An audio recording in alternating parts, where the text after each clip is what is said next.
네, 안녕하세요. 2시간 철학의 돌풀입니다. 예, 요번 주도 지난주에 이어서 이진경 선생님의 철학과 굴뚝 청서부를 계속 이어서 읽어보고 같이 공부해보도록 하겠습니다. 지난주에 전 개인적으로 되게 좋았었어요. 3시간 동안 했었는데 좀 진도를 되게 천천히 나갔죠. 그동안에 비해서.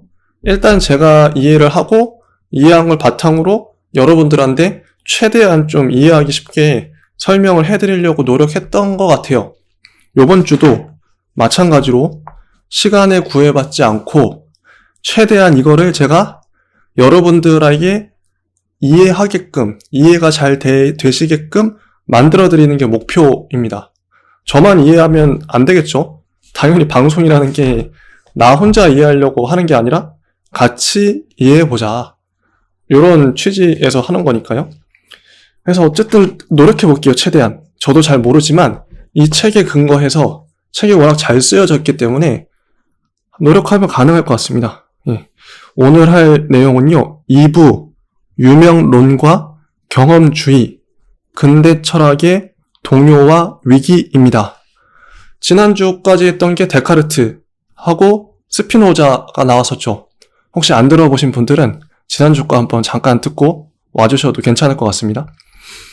스피노자까지 했었고요. 그 다음에 다음 철학자들이 나옵니다. 자, 91쪽이고요.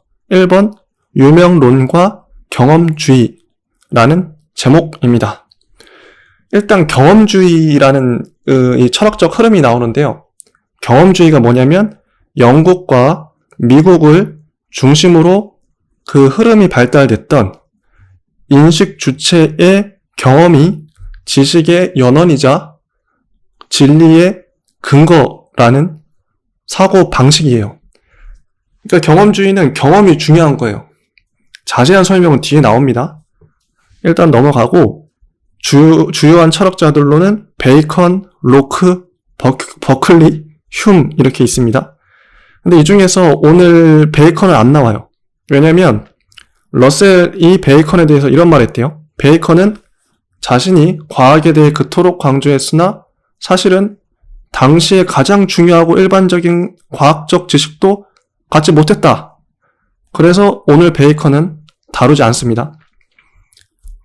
그리고 경험주의를 어떻게 다루냐면 이게 이전의 철학적 전통과의 연관성 속에서 경험주의를 다루고 이 경험주의가 데카르트가 세운 근대 철학적 문제 설정과 어떤 관계에 있는지 검토할 거예요. 그래서 경험주의 철학을 유명론과 근대 철학의 긴장 관계 속에서 다룰 겁니다. 일단 유명론을 한번 얘기해 볼게요. 유명론이 뭐냐면 한마디로 말해서 오직 이름일 뿐이다. 이런 뜻이에요. 보편적인 것은 오직 이름일 뿐이다. 이런 뜻인데 유명론은 뭐냐면 인간을 예로 들어볼게요. 인간 뭐 최모 씨도 있고 김모 씨, 박모 씨 이렇게 있겠죠. 사람들이. 수많은 사람들이 있는데 인간이란 그 개인들에 붙인 이름일 뿐이다. 이런 게 유명론이고 반대로 그 수많은 최모 씨, 박모 씨, 김모 씨들이 인간인데 그 각각이 인간인데 따라서 인간이란 보편자는 분명히 존재한다. 이게 실제론이에요. 유명론과 실제론이 대립을 합니다. 유명론은 보편적인 것, 예를 들면 인간은 오직 이름일 뿐이다. 인간이 실제 존재하진 않는다. 인간이라는 거. 만약 개 종류도 많죠. 뭐 진돗개도 있고 삽살개도 있고 많잖아요. 그런데 그 개 종류가 많이 있는데 개라는 거, 그 보편적인 개라는 거는 이름밖에 없다. 이게 유명론이고 보편이 실제한다. 개는 있어. 실제 있긴 있어. 개가. 인간이 실제 있어. 이게 실제론이라고 합니다. 유명론과 실제론이 대립을 해요. 이들 두 입장은 중세 후기에 접어들면서 나타났대요. 나중에 중세 철학에서 가장 중요한 논쟁의 하나가 되었다. 이런 거죠. 여기 이제 좀 구체적인 예시가 나오는데요. 중세의 어떤 철학자가 악마를 찾아 나섰다고 합니다. 악마가 실제 있다고 믿어서 실제 있다고 믿어서 찾아 나선 거죠. 그런데 실제 악마는 실제 못 봤겠죠. 어디서도 악마를 찾지 못했는데 어느 날 굶주려가지고 부잣집에 들어갔대요. 부잣집에 들어갔는데 그 부자가 물을 끼얹으면서 내쫓았대요. 그 모습을 보고 저 사람이 악마다 이렇게 판단을 했다는 거죠. 저주의 주문을 외우면서 저 사람이 악마다 이렇게 물러가라 이렇게 했다는 거예요. 어떻게 보면 일화일 텐데 실제 악마가 존재하지는 않겠죠. 근데 악마라는 건 어떻게 보면 상징적인 거일 텐데 악마가 실제한다는 건 실제론, 악마는 이름뿐이다. 이게 유명론입니다. 좀 이제 이해가 되시나요? 그래서 95쪽에 이제 보편 논쟁에 대해서 보편 개념은 단지 이름일 뿐이라고 보는 것이 유명론이고 보편 개념이 실제한다고 보는 것이 실제론이죠. 이게 이제 고대 철학 플라톤과 아리스토텔레스에게까지 거슬러 올라간대요. 실제론적 입장은 플라톤 일의 주된 흐름이었다고 합니다. 왜냐하면 플라톤은 이데아가 보편 개념이잖아요. 이데아가 실제한다.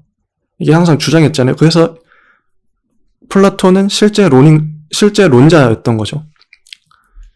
아리스토텔레스는 또 반대로 이런 실제론에 대해서 의문을 제기했죠. 그리고 96쪽 이 계속 반복돼서 나와요. 당장 이해가 안 되셔도 계속 제가 반복해서 말할 거니까 이해는 되실 겁니다.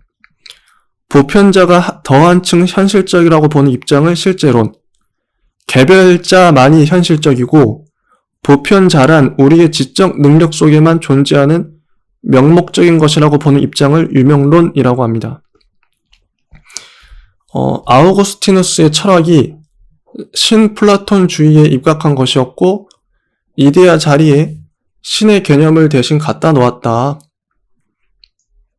중세 철학의 전반기를 지배한 것은 플라톤 철학이었다. 실제론이 지배적이었다. 중세에는 신학적 사고방식 속에서 유명론을 받아들이기는 힘들다. 극단적인 경우 자칫 신이란 존재를 오직 이름뿐인 것으로 간주할 위험마저 있기 때문이다. 그러니까 유명론과 실제론이 대립을 하는데 유명론은 보편이 이름뿐이다 라고 그랬죠. 그러면 신이라는 것도 예를 들어서 신이라는 것도 이름뿐이다 이렇게 얘기해 버리면 신이 실제 존재하지 않는다. 신이란 보편자는 이름뿐이야. 이게 유명론의 논지예요. 그럼 중세시대에는 그걸 받아들일 수 없었겠죠. 중세는 당연히 실제론이 지배적인 견해일 수밖에 없었겠죠. 이런 맥락이 있습니다. 인간의 지식이 성장함에 따라서 플라톤식의 논리를 빌린 신학으로는 점점 감당하기 어려운 문제들이 나타났다. 자연에 대한 관찰이나 지식을 성서의 내용과 신학체계 안에서 새로이 설명할 수 있는 이론적 틀이 필요하게 되었다. 이에 힘을 준 게 바로 아리스토텔레스의 철학이었다. 원래 플라톤 철학이 중세시대에 그 아우구스티누스 덕분에 힘을 얻었었죠. 왜냐하면 플라톤 철학은 이데아는 보편적인 거, 그러니까 실제론이었잖아요. 이데아가 곧 신이다. 이렇게 갔던 거죠. 다 연결됩니다. 그래서 이런 맥락에서 플라톤 철학이 대세였는데 점점 중세 후기로 갈수록 플라톤 철학만으로는 설명이 안 되는 거예요. 그 자연 현상, 새로운 지식들이. 그래서 아리스토텔레스의 철학이 필요했고 아리스토텔레스는 자연에 대해서 설명을 잘 했죠. 플라톤과 달리 이데아 세계가 따로 있는 게 아니라 모든 사물 속에 들어있다고 합니다. 아리스토텔레스가. 이런 사고를 빌려 스콜라 철학이 탄생하게 됩니다. 아리스토텔레스, 스콜라 철학, 토마스 아퀴나스 이렇게 가는 거예요. 연결이 되는 거예요, 다. 토마스 아퀴나스는 여기에 결정적 역할을 한 사람이죠. 이런 새로운 조류가 만들어지면서 보편자가 따로 있는 게 아니라는 생각이 나타나게 되는데 이것이 훗날 유명론으로 이어지게 됩니다. 유명론, 실제로는 계속 나오는 게 보편 논쟁이라고도 하는데 이게 왜 나오냐면 신학자들은 실제론, 신이 실제한다, 보편자가 실제한다 계속 주장하고 반면에 유명론자들은 신이란 거 없다, 보편자 없다. 그러니까 이게 신학 때문에 신학을 지키려는 사람들과 신학을 반박하고 회의하는 사람들이 맞부딪히면서 논쟁이 계속 됐던 거죠. 그래서 개별자들은 신에 의해서 만들어지고 죽으면 다시 신에게로 돌아간다. 실제론자들의 주장입니다. 그래서 이런 주장은 보편이 앞선다, 보편이 먼저다. 이런 주장이 나왔던 거죠. 에오리게나 안셀무스, 기염드, 샹포라는 사람이 실제론자들이었죠. 보편이 앞선다, 보편이 먼저다. 보편이 있기 때문에 보편 이후에 개별자들이 등장한다. 신이 세상을 창조했잖아요. 신은 보편자입니다. 보편자. 신이 세상을 창조했어요. 신이 먼저 있었어. 그렇기 때문에 보편이 앞서는 거죠. 보편이 먼저인 거죠. 실제론입니다. 안셀무스는 신의 본체론적 증명으로 유명하대요. 이게 뭐냐면 신은 완전한 존재다. 존재라는 속성이 없다면 그건 불완전한 것이다. 따라서 완전한 존재는 존재를 속성으로 가져야 한다.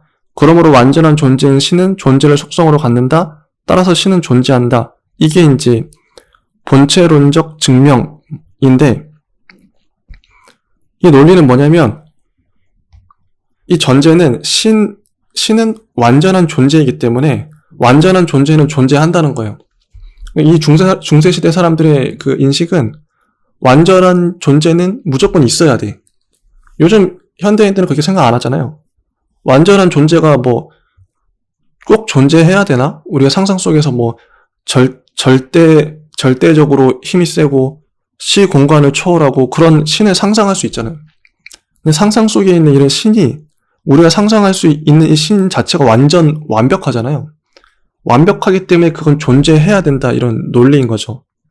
말이 안 되는데 그때 당시에는 이런 식으로 신존재 증명했다고 해요. 왜냐면 완전한 존재는 존재할 수밖에 없다는 명제를 붙들고 있었던 사람들이기 때문에. 근데 이런 사고방식 자체를 좀 계속 보면서 그때 당시엔 그렇게 생각할 수도 있었겠구나. 이렇게 받아들이는 게 중요한 것 같아요. 현대랑 좀 다르죠. 철학을 공부한다는 게 그런 것 같아요. 좀 낯선 사고방식을, 낯설잖아요. 낯선 것들을 받아들이는 훈련인 거죠. 그 사람은 그렇게 생각할 수도 있네. 좀 사고방식이 특이한 사람들이 있거든요. 중세시대에는 다 이렇게 생각했다고 합니다. 지금은 특이해 보이지만 그때는 보편적인 생각이었겠죠. 이런 사고 훈련을 하는 게 철학이라고 생각해요. 그때는 의미 부여하기 나름입니다. 97쪽. 기욤이라는 사람은 좀 더 극단적이었대요. 보편적인 실제인 인간다움이 먼저 존재하는 것이며 이것이 개개의 실제에 내재하게 되는 것이라고 합니다.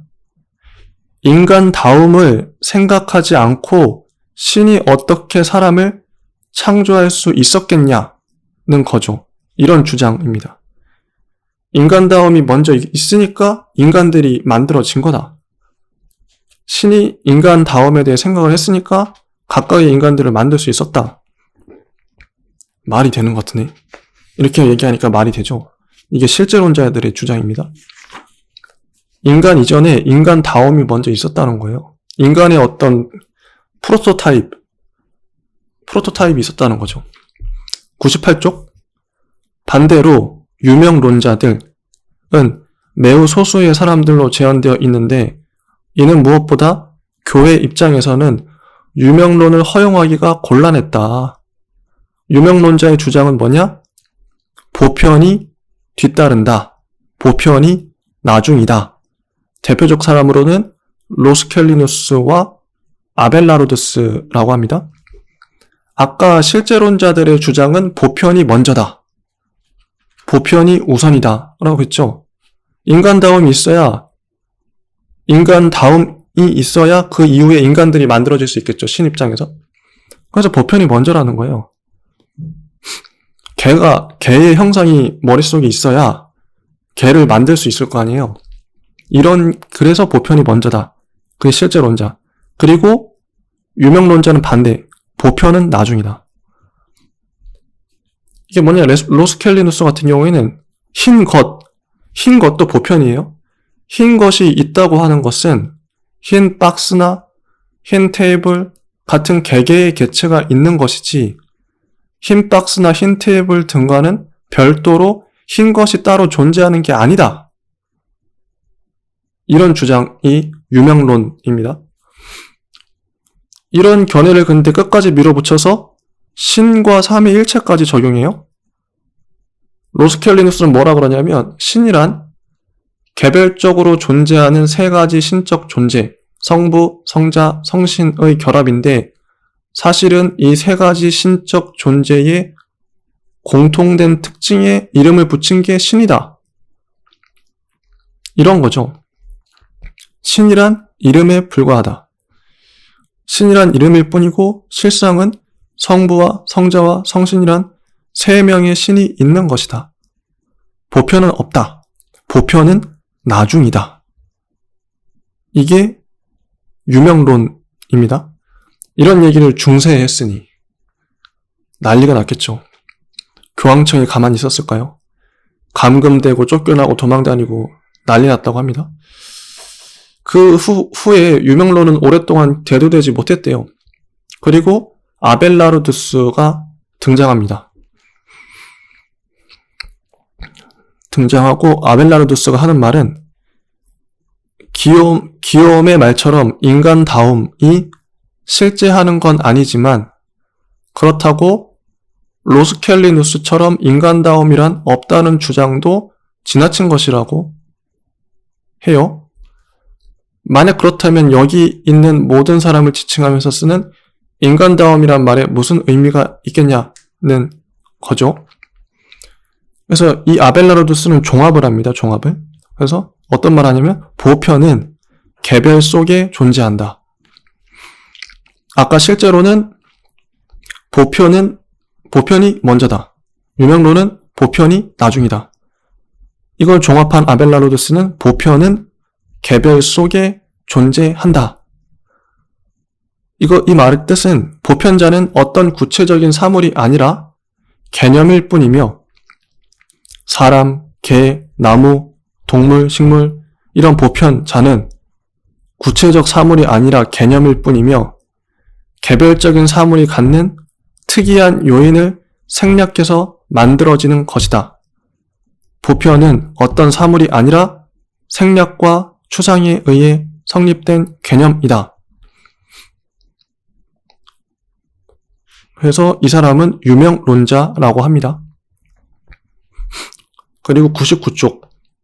이 보편 논쟁을 지금까지 말했는데, 보편 논쟁은 유명론자들을 억압함으로써 종식되었다고 합니다. 실제론자가 승리한 것인데 당시로선 당연한 결과였대요. 그렇다고 이 논쟁에서 제기된 문제가 해결된 건 아니라고 그래요. 다만 억압되고 은폐되었을 뿐이죠.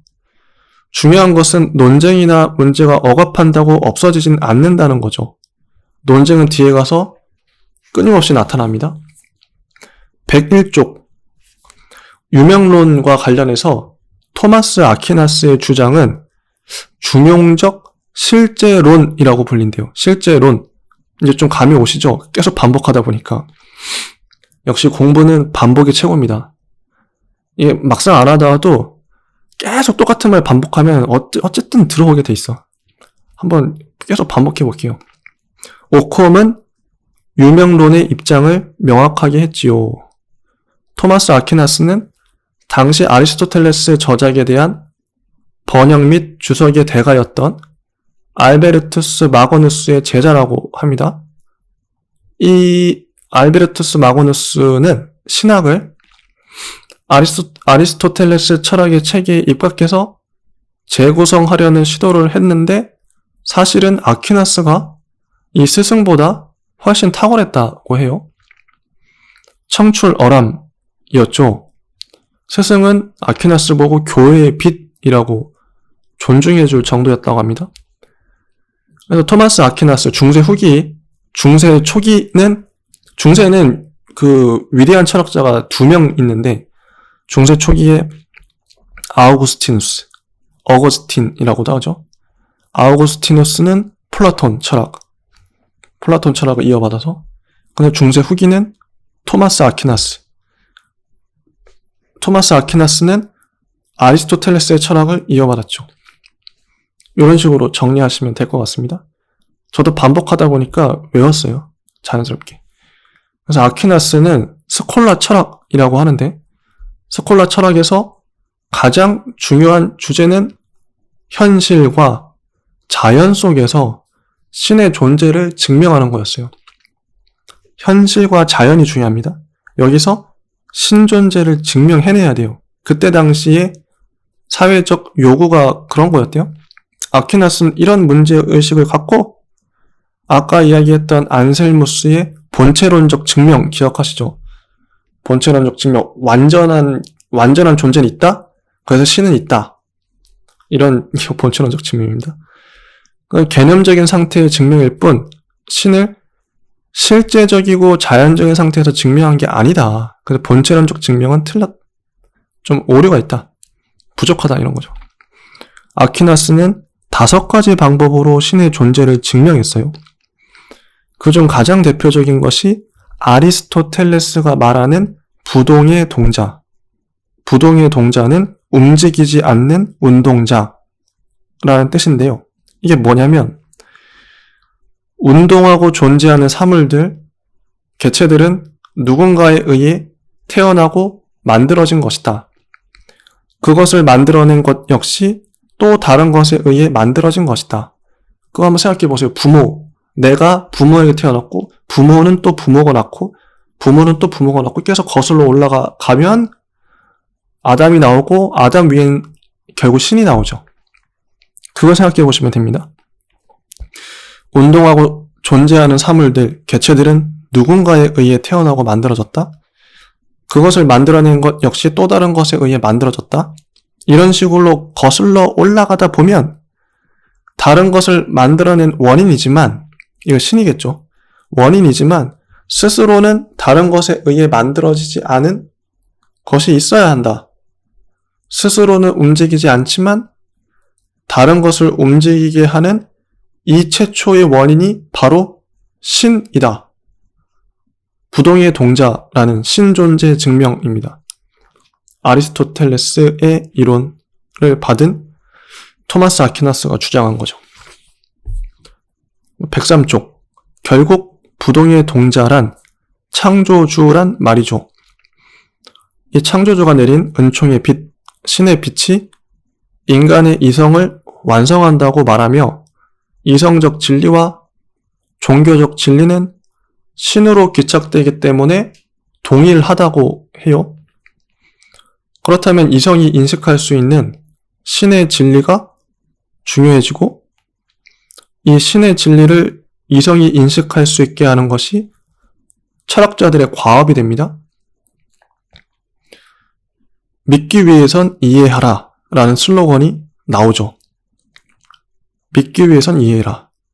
그럼 이해가 먼저겠죠? 이해해야 믿을 수 있으니까. 철학은 이런 과업에 봉사할 임무, 즉 신학의 신여라는 임무를 공식적으로 부여받게 됩니다. 이것이 스콜라 철학의 기본 모토라고 해요. 아퀴나스는 아리스토텔레스의 체계에 입각해 신과 자연세계를 통일시켜서 이해하려고 했습니다. 신학과 철학, 이성적인 세계와 신적인 세계, 신학적인 멘탈리티와 철학적인 멘탈리티의 통일이야말로 스콜라 철학의 기초를 이룬다고 합니다. 그리고 형상과 진료라는 아리스토텔레스의 개념으로 자연세계를 설명해요. 이 형상과 진료가 뭐냐면 나무 탁자를 떠올려 볼게요. 나무 탁자. 나무 탁자의 진료는 나무입니다. 진료는 나무예요. 그 다음에 탁자를 만들려면 설계도가 필요하죠. 설계도는 형상입니다. 그래서 설계도라고 할 수 있는 형상과 진료인 나무가 있어야 나무 탁자가 만들어지겠죠. 이런 뜻에서 진료와 형상이 결합해서 사물을 이룬다고 말합니다. 이런 관점을 아퀴나스도 그대로 받아들였다고 해요. 재료, 그리고 신이 만들어준 구조, 형상 같은 것들이 모든 개체에 들어있다고 말합니다. 그가 유명론과 실제론에 대해 이른바 중형적 실제론이라는 입장에 서는 것도 이와 연관되어 있다고 합니다. 그 다음에 배고적. 아퀴다스에 따르면 그 보편적인 것, 보편 계속 나오죠? 보편적인 것은 형상, 아까 형상은 나무 탁자의 설계도라 그랬어요. 형상으로서 개별 내부는 나무 탁자 내부에 존재한다고 합니다. 그러니까 이 탁자, 저 탁자 모두에 공통된 형상이 포함되어 있듯이 말이죠. 소크라테스에게도 인간이란 형상이 있고 저한테도 인간이란 형상이 있죠. 개별적인 모든 사물 내부에 보편자의 그림, 보편자의 형상이 존재한다는 거죠. 이런 의미에서 아퀴나스는 보편자가 형상이라는 형태로 개별 내부에 존재한다고 합니다. 보편자는 형상으로 개별자 내부에 존재한다. 이 문장을 이해하시겠죠? 다시 한번. 보편자는 형상이라는 형태로 개별자 내부에 존재한다. 이해하셨을 것 같아요. 그 다음 명제는 한편 추상 개념. 예를 들면 인간다움이라는 개념은 여러 사람이 가진 공통된 속성을 추출해낸 것이죠. 이 사람 저 사람에게서 인간다움이라는 걸 뽑아내서 인간다움을 만든 거죠. 인간다움이 개별적인 사람들보다 먼저 존재할 수는 없겠죠. 그래서 개별적 사람에게서 뽑아내는 속성이 그건데, 따라서 추상적인 개념입니다. 추상적인 개념은 인간다움도 있고 혹은 정의, 사랑 이런 것도 있죠. 이런 추상적인 개념으로서의 보편은 개별자, 개별 뒤에 존재한다. 다시 한번 추상적인 개념으로서의 보편은 개별 뒤에 존재한다. 그럼 이 문장 자체를 곱씹어 보세요. 그럼 이해되실 겁니다. 아까 얘기했던 보편자가 형상이라는 형태로 개별 내부에 존재한다고 했죠. 첫 번째 명제였죠. 그 다음에 두 번째 명제, 추상적인 개념으로서의 보편은 개별 뒤에 존재하죠. 그 다음에 또 세 번째, 그렇지만 신이 갖고 있는 관념, 즉 이데아에 대해서는 정반대로 말합니다. 인간의 모습에 대한 관념을 신이 갖고 있지 않다면 인간은 어떻게 창조할 수 있겠는가? 신이 갖는 관념은 모든 개별적인 사물이 존재하기 전에 존재해야 한다는 거예요. 이거 자 종합해 볼게요. 세 가지 얘기를 다 하고 있는데, 형상으로서 보편은 개별 속에 존재한다. 추상적 개념으로서 보편은 개별 뒤에 존재한다. 신의 관념으로서의 보편은 개별보다 먼저 존재한다. 이런 겁니다. 개별 속에 존재하고 개별 뒤에 존재하고 개별 먼저 존재하는 보편이, 아퀴나스는 이 세 가지 얘기를 다 했어요. 이해하십니까? 저는 이 문장을 보면서 이해가 됩니다. 이게 단지 이름일 뿐인 보편자가 있음을 인정한 것이지만 추상적 개념으로서의 보편자죠. 그걸 제외하면 보편자는 실제한다는 주장입니다. 어쨌든 보편 개념만 이름이고 다른 보편자는 실제한다는 실제론의 입장입니다. 이게 지금 세 가지를 다 이야기했습니다. 형상으로서의 보편은 개별 속에 존재한다. 아까 탁자라는 형상, 탁자의 모양은 다 다르지만 이미 왜냐면 탁자는 아까 진료 형상이라고 했잖아요. 모든 탁자는 진료와 형상으로 이루어져 있어요. 아퀴나스나 아리스토텔레스가 보기에 이미 세상의 모든 탁자는 만들어진 이상 나무라는 진료와 혹은 철제라는 진료 플러스 형상, 이 모양 자체가, 생긴 것 자체가 형상이기 때문에 탁자는 진료와 형상으로 이루어져 있는데 형상으로서의 보편은 개별 속에 존재하죠. 그 다음 추상적 개념으로서의 보편은 아까 인간다움, 정의, 사랑 이런 거, 이건 개별자들을 위해서 추출해낸 성질이니까 추상적 개념으로서의 보편은 개별 뒤에 존재할 수밖에 없겠죠. 개별에서 뽑아낼 수밖에 없으니까.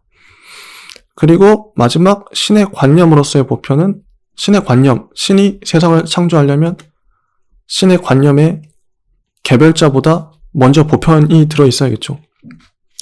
신의 머릿속에 인간의 형상이 들어있어야 인간을 만들 수 있을 거 아닙니까? 그래서 신의 관념으로서의 보편은 개별보다 먼저 존재한다. 이런 거예요. 그 다음에 105쪽, 반대로 윌리엄 오컴이라는 사람은 당시의 유명론자로 가장 유명합니다. 이 사람은 뭐라고 말했냐면 보편 개념은 기호다.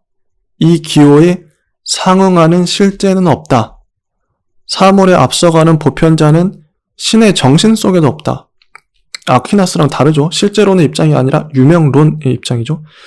추상적인 어디 같은 것은 실제하지 않으며 오직 구체적인 장소와 구체적인 시간만이 실제한다고 합니다. 관련된 사물들은 있을 수 있지만 그런 것을 떠난 관계라는 추상적인 존재는 없으며 1, 2, 3 같은 숫자들은 실제하지만 일반적인 수라는 것은 없다고 합니다. 결국 보편 개념은 이름일 뿐이지 실제하지 않는다고 해요. 그런데 오컴은 이런 논리가 기독교 교리에까지 적용된다면 신학적 교리 자체가 붕괴할 것임을 알고 있었대요. 그 자신이 교리 자체의 처참한 붕괴를 피하려고 그랬던 것인지 아니면 그로 인해 자신에게 가해질 교회의 탄압을 피하려고 그랬던 것인지 그는 이러한 주장을 오직 이성이 작용하는 영역에만 한정시켰다고 합니다. 이성과 달리 믿음은 불합리한 것이고 믿음의 영역인 신학에는 앞서와 같은 이성의 논리가 통용되지 않는다는 거죠. 그래서 신에 대한 경험은 존재하지 않으며 따라서 신에 대한 고유한 지식 역시 불가능하며 따라서 믿음은 불합리하다. 오컴은 정리하면 어떤 주장이냐면 신학을 합리적 이성으로부터 떼어내고 철학과 신학을 분리시켰다고 해요. 이렇게 함으로써 그는 신학적 원리에 따라 철학을 통해 신의 섭리를 이해시켜야 한다는 스콜라 철학을 해체시키고 철학과 신학을 분할하려고 합니다. 107쪽. 그래서 오컴은 여기서 더 나아가서 신학과 이성이란 영역이 서로 별개라면 교회는 정치에 개입하면 안 된다 라고 주장을 해요. 당시 교황은 세속 정치에 굉장히 깊이 관여하고 있었다고 해요.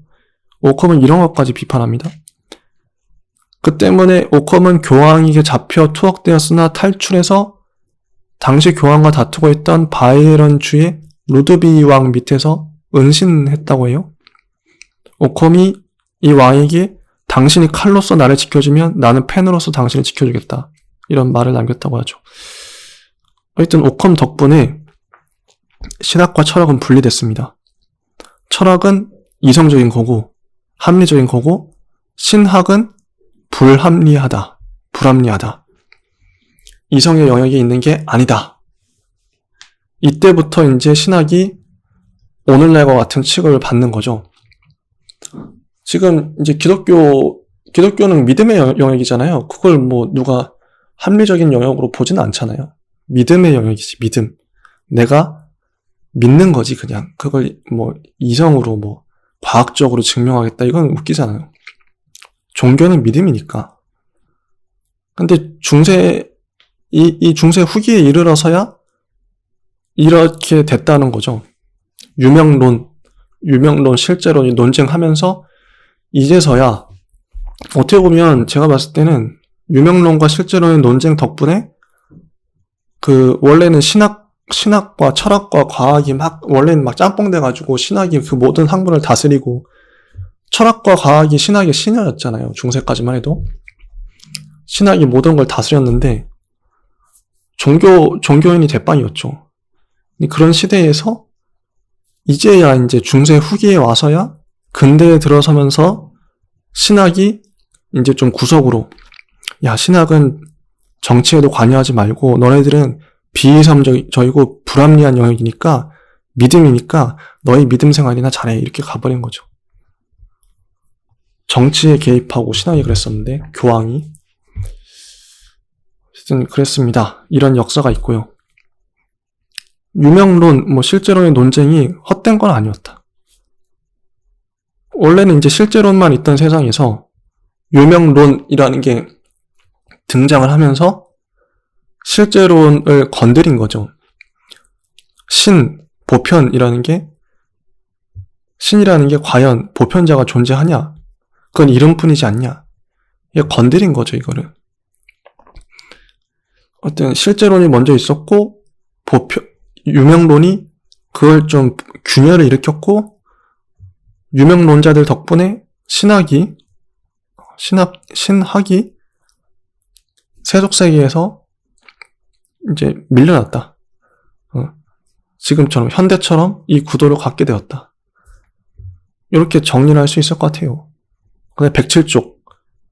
유명론은 중세 전체를 지배한 실제론에 대한 반대로서 제기되었습니다.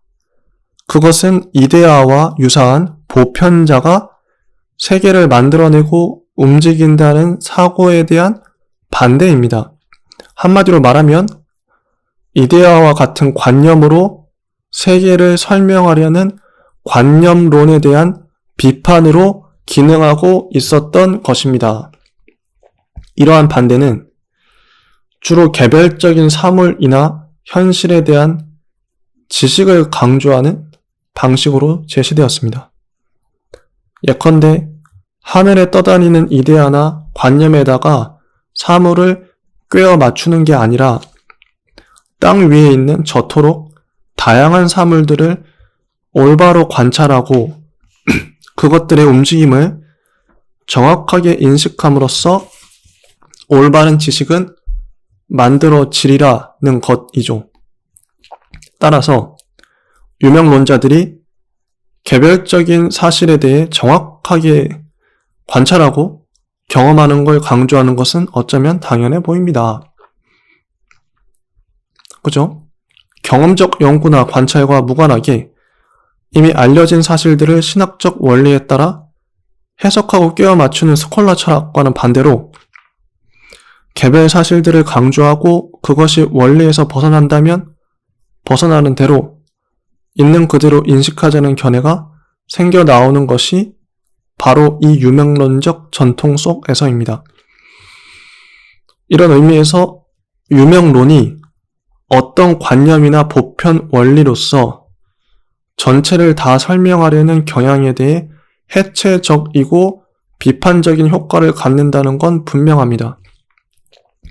결국 중요한 것은 예전에는 신학적 원리나 신의 말씀에 맞는 한에서만 사실이나 경험이 유의미했다면 이제는 종종 그러한 원리로는 설명되지 않으며 때론 정면 충돌하기도 하는 사실들의 1차적인 중요성을 두자는 것입니다. 사실 유명론이 가능했던 것 자체가 신학적 원리에서 벗어나는 사실들 때문이었을 것 같습니다. 유명론이 점점 목소리를 키워가고 있다는 사실은 경험이나 경험적 지식에 대한 지적인 개방이 시작되었음을 의미합니다. 우리가 구체적으로 접하고 경험하는 구체적 사물, 구체적 지식에 대한 개방 말입니다. 이런 생각이 경험주의라고 부르는 흐름에 그대로 이어집니다. 야, 여기까지가 이제 1번을 정리한 거예요. 이해가 되셨을 거라고 생각합니다. 이 1번 다음이 2번 로크인데 드디어 이제 로크로 들어가는 거죠. 네, 요번에는 제가 좀 짧게 끊어서 가야겠어요. 너무 길게 해도 좀 이제 제가 좀 달려갈 길이 오늘 멀기 때문에 요 정도로 이제 오늘 좀 1부는 끝내고 로크 편으로 또 찾아오도록 하겠습니다. 네, 감사합니다.